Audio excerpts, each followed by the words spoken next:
खतरनाक virus ALZ-113 या simian flu को फैले 10 साल गुजर चुके होते हैं और दुनिया भर से इंसानी आबादी तकरीबन ख़त्म हो गई है।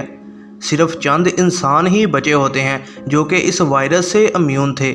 बंदर जो कि इस वायरस की वजह से बेहद ज़हीन हो गए, वो अपनी खुद की सिविलाइजेशन बनाना शुरू कर देते हैं। सीज़र बंदरों के कबीले का लीडर होता है जो कि सैन फ्रांसिस्को के पास जंगल में मौजूद है। सीज़र का बेटा ब्लू आइज और उसका दोस्त ऐश जंगल में कर्वर नामी एक इंसान को देखते हैं। आदमी डर जाता है और ऐश को गोली मारकर जख्मी कर देता है। कर्वर की पार्टी जिसे मैल्कम लीड करता है वहां आ जाती है और तभी कई बंदर भी ब्लू आइज और ऐश के पास पहुंच जाते हैं। सीज़र गुस्से से इंसानों को यहां से जाने का कहता है और वो सैन फ्रांसिस्को की अपनी कम्युनिटी में चले जाते हैं। कोबा सीज़र को काफ़ी सुनाता है कि इंसानों ने कितना उन पर जुल्म किया है। इसके बाद सीज़र बंदरों की आर्मी के साथ उस कम्युनिटी के पास चला जाता है। वहाँ वो कहता है कि बंदर जंग नहीं चाहते हैं, लेकिन वो अपने वतन को बचाने को ज़रूरत पड़ी तो लड़ेंगे। बंदर कहते हैं कि इंसान अपने साइड के बॉर्डर पर रहें। मैल्कम अपने साथी लीडर ड्राइफस को मना लेता है कि वो उसे जंगल में एक छोटी टीम लेकर जाने दे। वो बंदरों से बात करेगा और उनके इलाके में मौजूद डैम का एक्सेस हासिल करेगा, क्योंकि उस डैम की मदद से वो शहर को बिजली फराहम कर सकते हैं। मैल्कम सीज़र से मिलता है। वो उन्हें डैम पर काम करने की इजाज़त दे देता है अगर वो अपनी गन्स सरेंडर कर दें। मैल्कम, उसकी बीवी एली और बेटा अलेक्जेंडर वहाँ काम करते दौरान बंदरों से अटैच हो जाते हैं। बंदरों और इंसानों में दोस्ती बढ़ रही होती है, लेकिन तभी सीज़र वो गन ढूंढ लेता है जो कर्वर ने छुपा कर रखी हुई थी और इस वजह से सीज़र इंसानों को यहाँ से जाने का कहता है। सीज़र इंसानों को एक और दिन काम करने की इजाज़त दे देता है क्योंकि मैल्कम की बीवी एली सीज़र की बीवी कर्नेलिया की बीमारी ठीक कर देती है। इसी दौरान बंदरों से डरते हुए ड्राइफस इंसानों को हथियारों से लैस करा होता है। कोबा को भी इंसानों पर शक होता है और वो ये सब देख लेता है। वो फिर सीज़र की बेइज्जती करता है कि वो अपने बंदरों की बजाय इंसानों से ज़्यादा प्यार करता है। गुस्से में सीज़र कोबा को काफ़ी मारता है लेकिन जिंदा छोड़ देता है। कोबा फिर इंसानी बेस पर वापस जाता है और एक गन से वहाँ 2 गार्ड्स को मार देता है। घर वापस जाते दौरान वो चुपके से कर्वर को भी मार देता है। जनरेटर भी रिपेयर हो चुका होता है और शहर में पावर आ जाती है।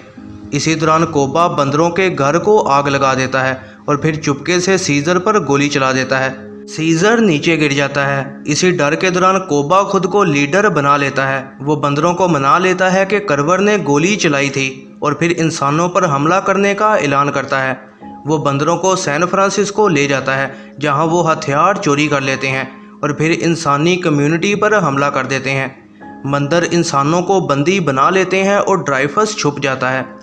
ऐश कोबा के ऑर्डर मानने से इनकार कर देता है कि वो निहत्थे इंसानों को नहीं मारेगा। कोबा फिर ऐश को मार देता है और उन तमाम बंदरों को कैद करने लग जाता है जो कि सीज़र के वफादार हैं। मैल्कम की फैमिली को सीज़र नज़र आता है जो बड़ी मुश्किल से ज़िंदा है। वो सीज़र को अपने घर में ले जाते हैं। सीज़र बताता है कि कोबा ने उस पर गोली चलाई थी और वो हैरान है कि बंदर भी इंसानों की तरह करप्ट हो सकते हैं। मैल्कम चुपके से कम्युनिटी में घुसता है ताकि सीज़र के लिए मेडिकल सप्लाईज ले सके। ब्लू आइज उसे देख लेता है लेकिन उसकी जान बख्श देता है। ब्लू आइज को पता चलता है कि उसका फादर अभी भी जिंदा है। सीज़र के साथ मुलाकात के बाद ब्लू आइज बंदी बंदरों और इंसानों को छुड़वा लेता है। मैल्कम बंदरों को टावर में ले जाता है जहां वो ड्राइफस को देखते हैं। ड्राइफस कहता है कि बिजली आने से रेडियो चल पड़ा था और उसने मिलिट्री बेस में मौजूद इंसानों से राब्ता किया है। वो यहाँ आ रहे हैं ताकि बंदरों का मुकाबला कर सकें। सीज़र भी टावर के ऊपर कोबा का सामना करता है। वो दोनों लड़ते हैं और इसी दौरान ड्राइफस टावर को बॉम्ब से उड़ा देता है जिससे बिल्डिंग गिरने लग जाती है। ड्राइफस भी इस वजह से मारा जाता है। कोबा बंदरों पर गोलियां चलाने लगता है और सीज़र फ़ौरन उस पर हमला करता है। कोबा को सीज़र रिजेक्ट कर देता है और उसका हाथ छोड़ देता है जिसकी वजह से वो गिरकर मारा जाता है। मैल्कम और सीज़र आपस में दोस्त बन जाते हैं और मैल्कम उसे बताता है कि इंसानी फ़ौज यहाँ आ रही है। सीज़र भी उसे वार्न करता है कि यहाँ बहुत ख़तरा है और वो मैल्कम और उसकी फैमिली को यहाँ से जाने का कहता है। सीज़र के सामने तमाम बंदर फिर झुक जाते हैं और वो सारे आने वाली जंग का इंतज़ार करते हैं। ये है जरनाब मूवीज़ रिव्यू। ऐसी ही नई वीडियोस के लिए चैनल पर बने रहें, सब्सक्राइब करें और बेल नोटिफिकेशन को ऑन करना ना भूलिएगा।